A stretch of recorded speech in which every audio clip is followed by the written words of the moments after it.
அபியை cake cut பண்ண சொல்கிறாங்க. அஞ்சலி cake cut பண்ணி முடிச்சோடனே நீ போய் ராகவுக்கு ஊட்டு போ அப்படின்னு சொல்கிறாங்க. அப்படி ஊட்ட போகிறாங்க. ஆனால் அப்படி தடுத்து நிறுத்து கொஞ்சமாக கேக்கு மட்டும் வாங்கிக்கிறாரு. இதை பார்க்கும்போது சுந்தரியும் 2 பேருமே அப்படி சந்தோஷப்படுறாங்க. முரளி பயங்கரமாக அப்படி சிரிக்கிறாரு. நீ போயிட்டு சித்திக்கும் கொடு கேக்கு அப்படின்னு சொல்லிட்டு அஞ்சலி சொல்கிறாங்க. அதே மாதிரி கேக் வெட்டி எடுத்துகிட்டு போகிறாங்க. அவங்க சித்திக்கிட்டையும் கொடுக்குறாங்க, முரளிக்கும் கொடுக்குறாங்க. அதை முரளி வாங்கிட்ட உடனே அப்படி கையை பிடிக்கிறாரு. பிடிச்சிட்டு ஹாப்பி பர்த்டே அபி அப்படின்னு சொல்கிறாரு. ஆனால் கையை விடவே இல்லை. அப்படி இழுக்கிறாங்க. அபி இழுத்துட்டு அங்கேருந்து வராங்க. இந்த ராகவ் அப்படியே பார்க்குறாரு. பார்க்கும்போது கோவம் அதிகமாக வருது. அங்கேருந்து வராங்க. வந்தவொடனே இந்தாம்மா அந்த சாரீ எடுத்துக்கோ, இந்த சாரியை நீ நான் காலையில் கட்டிக்கோ அப்படின்னு சொல்லிட்டு பாட்டி கொடுக்குறாங்க. அப்படியே முரளி பார்க்குறாரு. அப்பா நான் கொடுத்த சாரி ஒரு வழியாக அபிக்கு போயிடுச்சு. நாளைக்கு காலையில் நான் கொடுத்த சாரியில் தான் அபி வரப்போகிறா. அபி செல்லையன் நான் கொடுத்த சாரி தான் கட்ட போகிறா அப்படின்னு சொல்லிட்டு முரளி பயங்கரமாக சந்தோஷப்படுறாரு. அங்கேருந்து எல்லாருமே போகிறாங்க. போயிட்டு தூங்குறதுக்காக உள்ளே போகிறாங்க. அபி அப்படியே பார்க்குறாரு ராகவ். ஏன் தான் இவர் இப்படி பண்ணுறாரோ தெரியலையே அப்படின்னு சொல்லிட்டு அபி அப்படியே பார்க்குறாங்க. அங்கேருந்து அப்படியே ராகவ் தூங்கிட்டாரு. அபி உட்காந்துட்டு யோசிக்கிறாங்க. என்ன முருகா என்ன பண்ணி வச்சிருக்க, எதுக்காக நீ இப்படி ஒரு ஆளை எனக்கு கொடுத்த? அவர் விஷ் பண்ணுவார்னு நான் நினச்சேன். ஆனால் அவர் விஷ் பண்ணவே இல்லை.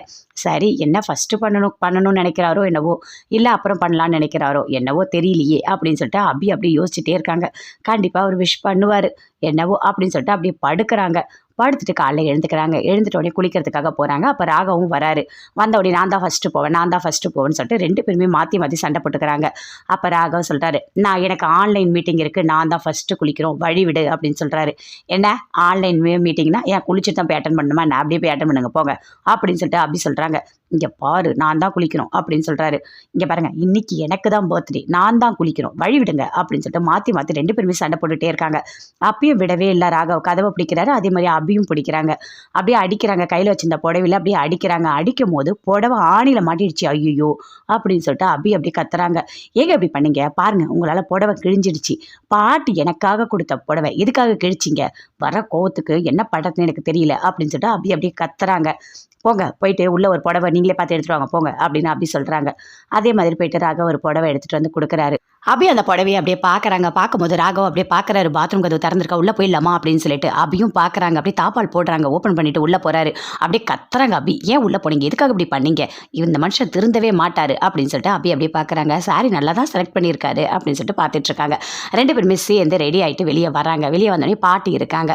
அப்போ அபி பாட்டியோட காலில் விழுந்து ஆசீர்வாதம் வாங்குறாங்க. பாட்டி சொல்கிறாங்க, நீங்கள் 100 வருஷம் நல்லா இருக்கணுமா அப்படின்னு சொல்லிட்டு. அங்கேருந்து அவங்க சித்தப்பா வராரு. ஹாப்பி பர்த்டேன்னு சொல்கிறாரு. அப்படி தேங்க்ஸ் சித்தப்பா அப்படின்னு சொல்கிறாங்க. எல்லாருமே சேர்ந்து ஹாலில் இருக்காங்க. அப்போ அணுவும் வராங்க. வந்து ஹக் பண்ணிக்கிறாங்க. அபி ஹாப்பி பர்த்டே அப்படின்னு சொல்லிட்டு. நான் உனக்காக ஸ்வீட் பண்ணியிருக்கேன், இரு அபி எடுத்துகிட்டு வரேன், வெயிட் பண்ணு அப்படின்னு சொல்லிட்டு எடுத்துகிட்டு வந்து கொடுக்குறாங்க. அதை சாப்பிட்டோன்னே அபி சூப்பர், ஐயோ அனு சூப்பராக இருக்கானு, செம்ம டேஸ்ட்டாக இருக்குது, என்ன எல்லாமே நட்ஸ்லாம் நீ ஃப்ரை பண்ணி போட்டியா, ரொம்ப நல்லா இருக்குது அப்படின்னு சொல்லிட்டு அபி சொல்கிறாங்க. ஆமாம் உனக்காக நான் பண்ணேன் அப்படின்னு சொல்லிட்டு அனு சொல்கிறாங்க. அதை கேட்டோடனே அப்படியே சுந்தரிக்கு அப்படியே கோவமாக வருது. ஆமாம் இந்த நட்ஸு இதெல்லாம் நல்லா சாப்பிட்றதுக்காக தானே இந்த வீட்டுக்கே வந்தீங்க அப்படின்னு சொல்கிறாங்க. அதை கேட்டோடனே பயங்கரமாக கோவம் வருது அனுக்கு. இங்கே பாருங்கள் நீங்கள் பேசுகிறது எல்லாமே தப்பு, புரியுதா? இங்கேருந்து நான் எதுவுமே எடுக்கவே இல்லை. நான் சம்பாதிச்சு வச்சிருந்த பணம் இருந்தது, அதை நான் கொடுத்து அனுப்பி தான் பாயாசத்துக்கு தேவையான எல்லா பொருளும் வாங்கிட்டு வர சொன்னேன். அதில் தான் நான் அபிக்கு பாயாசம் பண்ணி கொடுத்தேன் அப்படின்னு சொல்லிட்டு அனு சொல்கிறாங்க. நான் இங்கே சாப்பிடும் போது கூட நீங்கள் ஏதாவது சொல்லுவீங்களா நான் நினச்சிட்டு தான் இருக்கேன் அப்படின்னு சொல்லிட்டு அனு சொல்லிட்டு இருக்காங்க. அப்போ அபி சொல்கிறாங்க, ஆமாம் ஏன் எதுக்காக நீங்கள் இப்படி பேசிகிட்டு இருக்கீங்க? நாங்கள் இந்த வீட்டில் வேலை செஞ்சிட்ருக்கோம், இந்த வீட்டில் எல்லா வேலையும் செய்கிறோம், அதுக்கு நாங்கள் சாப்பிட்றதுல ஒரு தப்புமே இல்லை. உங்களுக்கு ஒன்று தெரியுமா, ஆகாஷ்க்கு 2 பேருக்குமே எல்லாருக்குமே சேர்த்தே நாங்கள் இங்கே வேலை செஞ்சிட்ருக்கோம் அப்படின்னு சொல்லிட்டு அபி சொல்லிட்டு இருக்காங்க. ஏன் சுந்தரி நீ இப்படி பண்ணிட்டு இருக்க? ஒரு நல்ல நாள் அதுவும் அபிக்கு பர்த்டே, எதுக்காக நீ எல்லார் மனசையும் நோகிற மாதிரி பேசிகிட்டு இருக்க அப்படின்னு சொல்லிட்டு பாட்டி பயங்கரமாக திட்டுறாங்க. ஆகாஷும் திட்டுறாரு. ஏமா நீ இப்படி பண்ணிட்டு இருக்க? இங்கே பாரு, இனிமேல் இந்த வீட்டில் இருந்து 1 ரூபாய் சாப்பாடு கூட நான் சாப்பிட மாட்டேன் அப்படின்னு சொல்லிட்டு ஆகாஷ் பயங்கர கோவமாக சொல்கிறாரு. நீங்கள் மன்னிப்பு கேட்கணும், அணுக்கிட்ட மன்னிப்பு கேட்டால் மட்டும்தான் எல்லாமே நடக்கும் அப்படின்னு சொல்லிட்டு பாட்டியை சொல்கிறாங்க. ஆகாஷ் எல்லாருமே சொல்கிறாங்க சுந்தரிக்கிட்ட. அதை கேட்டோடனே சுந்தரிக்கு அப்படியே கோவமாக வருது. பார்க்குறாங்க. இங்கே பாருங்கள் நீங்கள் கண்டிப்பாக மன்னிப்பு கேட்டு தான் ஆகணும் அப்படின்னு சொல்லிட்டு ஆகாஷன் சொல்கிறாரு. இங்கே பாருங்கள் சித்தி, நீங்கள் இதை பெருசாக்காதீங்க, நீங்கள் மன்னிப்பை கேளுங்க, நீங்கள் பண்ணது தப்பு தான் அப்படின்னு சொல்லிட்டு ராகவும் சொல்கிறாரு. பாட்டியும் சொல்கிறாங்க. அதை கேட்டோன்னே அப்படியே சுந்தரி பார்க்குறாங்க முரளியை. நீங்கள் கேளுங்க அப்படின்னு சொல்லிட்டு கண்ணாலேயே முரளி சொல்கிறாரு. உடனே சுந்தரி சொல்கிறாங்க, சாரி அப்படின்னு சொல்லிட்டு. ஆமாம் அபி, நான் கொடுத்த சாரியை கட்டாமல் நீ ஏதோ வேறு சாரி கட்டிட்டு வந்திருக்க மாதிரி இருக்குது அப்படின்னு பாட்டி சொல்கிறாங்க. இல்லை அந்த சாரி வந்துட்டு தெரியாமல் ஆணியில் பட்டு கிழிஞ்சிடுச்சு, அதனால தான் என்னால் கட்ட முடியல அப்படின்னு சொல்லிட்டு அபி சொல்கிறாங்க. பரவாயில்ல விட, கிழிஞ்சா இந்த படமே உனக்கு நல்லா தான் இருக்குது அப்படின்னு சொல்லிட்டு பாட்டி சொல்கிறாங்க. அதை கேட்டோடனே முரளிக்கு இன்னும் கோவம் அதிகமாக வருது. நாம் கொடுத்த புடவையை கட்டாமல் வேற புடவையை கட்டிட்டு வந்திருக்கா அப்படின்னு சொல்லிட்டு அப்படியே கோவத்தோடு இருக்காரு. அங்கேருந்து சரிம்மா நீ போயிட்டு வா கோயிலுக்கு அப்படின்னு சொல்லிட்டு பாட்டி சொல்கிறாங்க.